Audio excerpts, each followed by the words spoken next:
இன்றைக்கி எம்இவியில் ஒரு பிளெயின் குருமா செஞ்சுருக்கேங்க. இந்த பிளெயின் குருமாவில் வெறும் தக்காளி வெங்காயம் மட்டும் வச்சு ரொம்ப டேஸ்ட்டாக செஞ்சுருக்கேன்.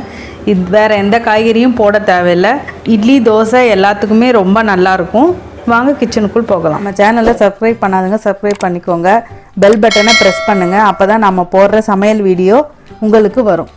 அரை முடி தேங்காவை நல்லா பொடியாக கட் பண்ணி வச்சுருக்கேன். இதை மிக்ஸி ஜாரில் போட்டுக்கோங்க.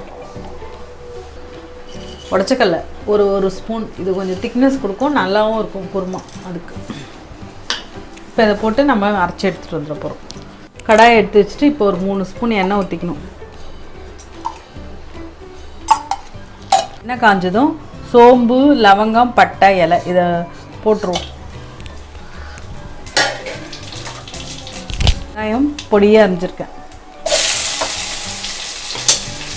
2 நிமிஷம் நல்லா வதங்கினோடனே கருவேப்பிலை போட்டுப்போம். இப்போ நான் 3 தக்காளி நல்லா பொடியாக அரிஞ்சு வச்சுருக்கேன். இது பேரே நம்ம தக்காளி குருமா செய்ய போகிறோம். அதனால் தக்காளி கொஞ்சம் எக்ஸ்ட்ரா தான் போட்டுக்கணும். இதை நான் நல்லா பொடியாக அரிஞ்சு வச்சிட்டேன். இதையும் ஒரு 5 நிமிஷம் வதக்கணும். தக்காளி நல்லா வதங்கிடுச்சு.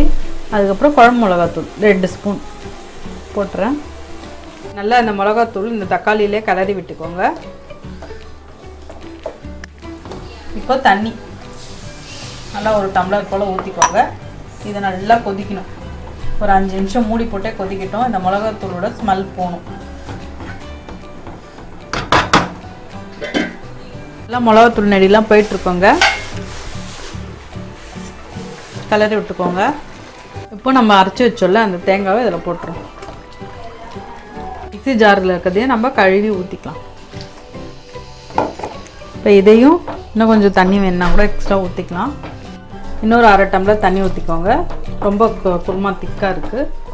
கொஞ்சம் தண்ணியாக இருந்தால் தான் இட்லி தோசைக்கெலாம் சூப்பராக இருக்கும். இதுவும் ஒரு 10 நிமிஷம் கொதிக்கிட்டோம். 10 நிமிஷம் சிம்லேயே வச்சு கொதிச்சிருச்சுங்க. இப்போ நம்ம பொடியாக அரைச்சிட்டு கொத்தமல்லி தூவிப்போம். கிளறி விட்டுக்கோங்க. கொத்தமல்லி போட்டு டேஸ்டான தக்காளி குருமா ரெடி.